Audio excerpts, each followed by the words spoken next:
Talaga ay nagyayabang na kayo yung champion ng human rights. Eh ba't hindi kayo nag-iingay na tinignan ang tatay digong namin at ngayon nakakulong dito sa dahig? Hindi ba dapat you need to walk the talk, kayong mga Dutch at mga Europeans, na if you claim to be genuinely in support of human rights, then you should ask the Dutch authorities to release Tatay Digong. Dahil hindi naman po pwede nagagawa ka ng mali para ituwid ang di umano'y maling nagawa. No? Ulitin po natin, kung meron pong nagawa kasalanan si Tatay Digong, kaya naman yan, gusto niyang pumarap, pero dapat sa Pilipinas dahil wala na po tayong membership sa ICC. Pero ngayon po, kakaiba, dahil on the 67th day, nakita niyo naman ha, meron mga artistahing Pilipino narito ngayon. At syempre, I want to know kung bakit sila narito. No? Let's start with, ano pong pangalan niyo? Jonathan. And taga saan po kayo? Oh, pakilapit lang kasi baka hindi marinig. Rotterdam, no? And then you are Leah from Germany and Atoy from Davao. and in Europe, where are you from? From Davao. Sweden. You're from Sweden? No, from Davao. From Davao talaga? From Davao You're talaga. visiting from Yeah. Davao, ha? Kita nyo naman po yan, ha? Para sila mga Dutch Entertainment, no? At kasama na rin ako doon. Okay? So anyway, what brought you here? Bakit kayo nandito ngayon? Lapit tayo ng konti, baka hindi marinig dito. Always wanted to join like people supporting the Okay, and is this your first time dito sa Duterte Street? First time. And because I've always been busy. what did you expect at punta rito? More people. Well, you know, there's a lot more people that left already, no? And yesterday kasi nag-marcha.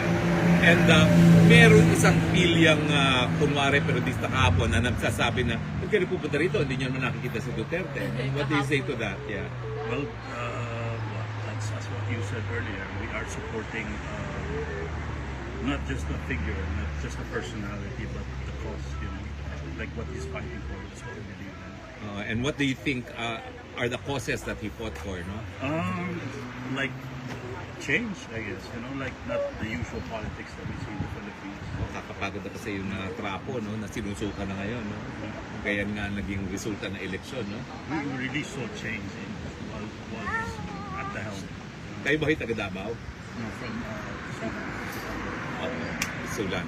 Kayo naman po, yeah? You're from Germany, no? What do you do in Germany? I'm a nurse. Nurse. Now, how long is, where are you from in Germany po? Hanover. 5 hours. 5 hours, ha? From here to Hanover. And of course, 5 hours trip on your day off, no? Why? I guess work is today here. So I saw a lot of Filipino community here fighting for one single person. Like kahapon, hindi nga daw namin nakikita. So that means a lot.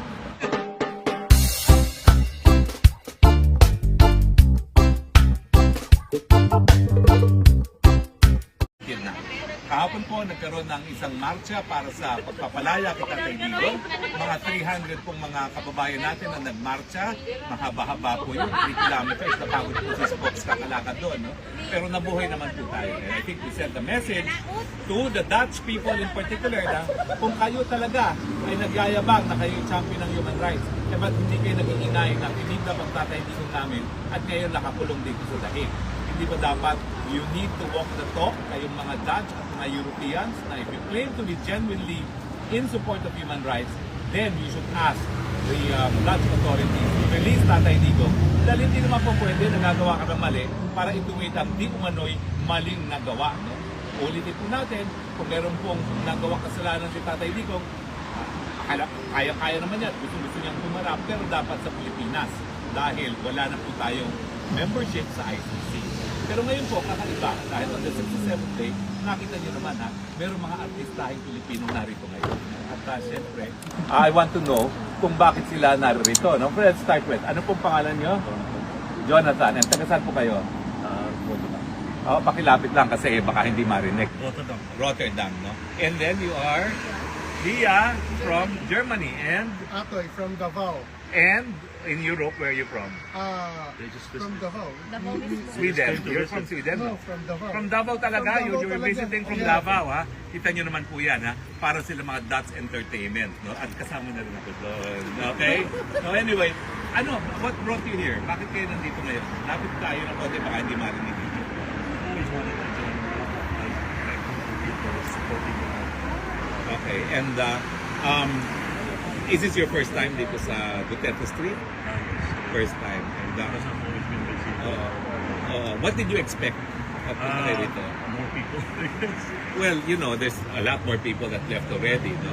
And yesterday kasi nagmarcha. And meron isang pilyang kunwari periodista kahapon na nagsasabi na huwag kayo pupunta rito, hindi nyo naman nakikita si Duterte. What do you say to that? Yeah. Well, that's what you said earlier. We are supporting not just a figure, not just a personality, but the cause, you know, like what he's fighting for. That's what we believe in. And what do you think are the causes that he fought for, no? Like change, I guess, you know, like not the usual politics that we see in the Philippines. Kakapagod na kasi yung trapo, no? Na sinusuka na ngayon, no? Kaya nga naging resulta ng eleksyon, no? We really saw change in while he's at the helm. Kayo ba kayo taga Davao? From Sulan. Kayo naman po, yeah? You're from Germany, no? What do you do in Germany? I'm a nurse. Nurse. Now, how long is, where are you from in Germany po? Hanover. 5 hours. 5 hours, ha? From here to Hanover. Hanover. And of course, 5 hours trip on your day off, no? Why? I guess it's worth it to be here. Also, I saw a lot of Filipino community here fighting for one single person. Like kahapon, di nga daw namin nakikita. Kasi dito kami. So that means a lot. Ba't naman kami pupunta, di ba? Hindi pa. So anyway, yung nagpapanggap ng periodista, nakuyod po ng tao kahapon dito. Wala akong kinalaman doon. Although, ang sabi ko sa kanya, I will never talk to you again. Hindi, sabi niya, ba't ba kayo nandito? Bisaya kayo. Anong Bisaya po kayo? Parang ganun yung tingin nila sa mga Bisaya. Once Bisaya, pag Hinday, Dudo, Katabang. No, it's not. We are more than it. We are strong. You're We are united. We're Filipino. We have to deserve. And you're from Davao. You flew in. You have a business here, no? We have this exhibition here in Germany. Wow, ha? So, So sinadya lang you're exporters, ha? importers to the And what do you say to those people na nagsasabi na at pa kayo nagpupunta dyan, hindi nyo naman nakikita si Duterte? gusto support. Gusto support. Kasi personally, pera naman ko ng it's our own from our own pocket. Pumunta kami dito. Magastos kayo pumunta dito, hindi biro, di ba? Pero isipin mo, gano'n pumunta dito to show support.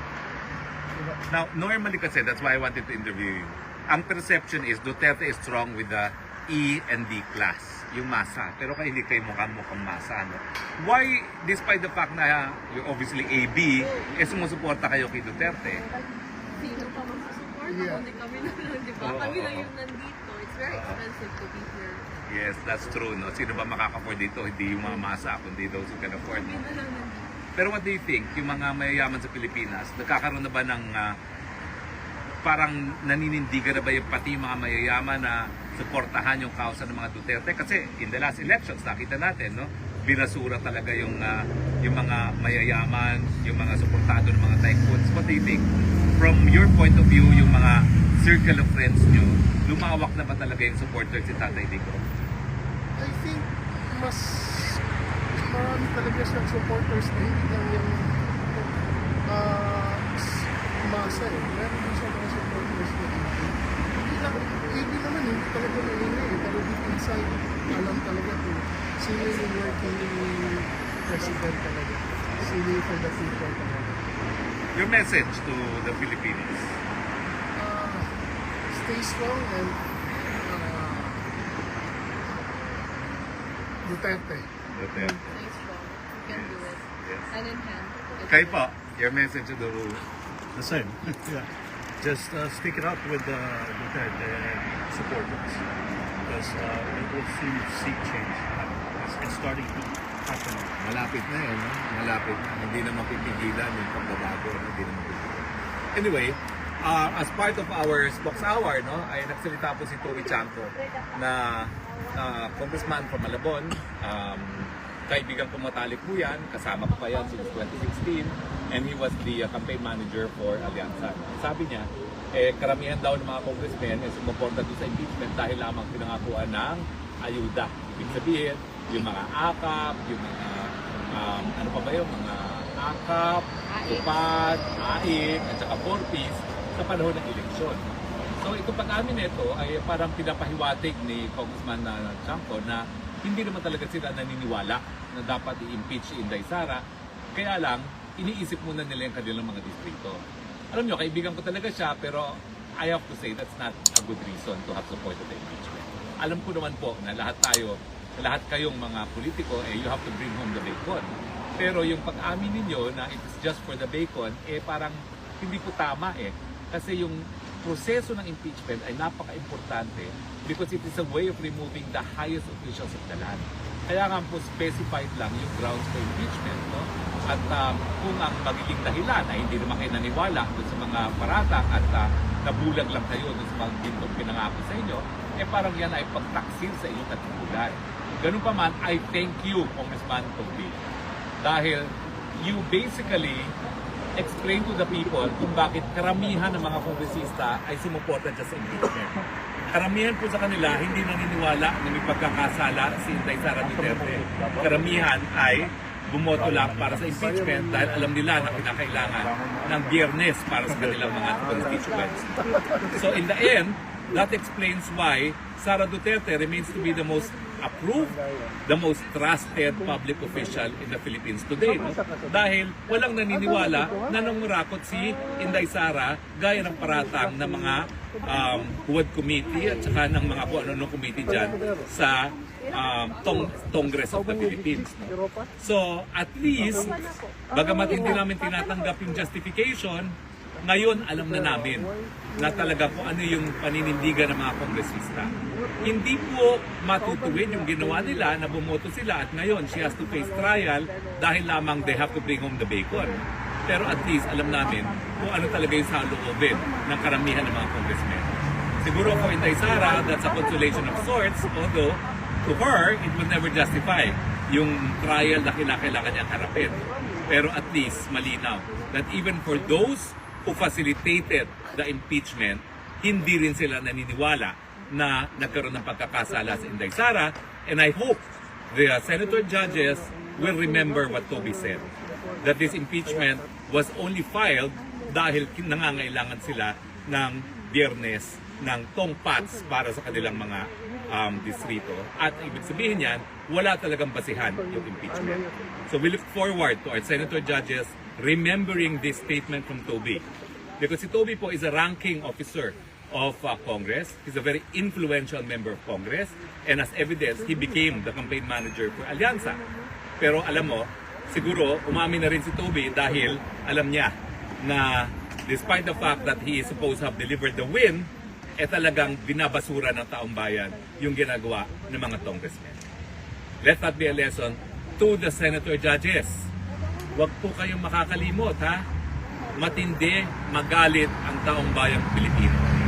Susuka po kayo kapag kayo po ay magsulong sa pagpapaalis ng pinakamamahal na leader ngayon ng Republika ng Pilipinas. Siguro naman, hindi kayo magiging politiko, hindi kayo mananalo with at least 15 million votes kung wala kayong pulso ng bayan. Yun lang po. Maraming salamat po sa inyong patuloy na tangkilik. And of course, reporting from The Hague, this is your spokesman, Harry Roque, saying, I love you, Philippines. You're the only country we have. You're the only country that I will love. God bless the Philippines. Again, sino po ang hinihingi ng taong bayan? Duterte! Duterte! Duterte! Ano po ang ating mensahe sa kanila? Bring him home! Bring him home! Bring him home! Okay? 67th day from The Hague. See you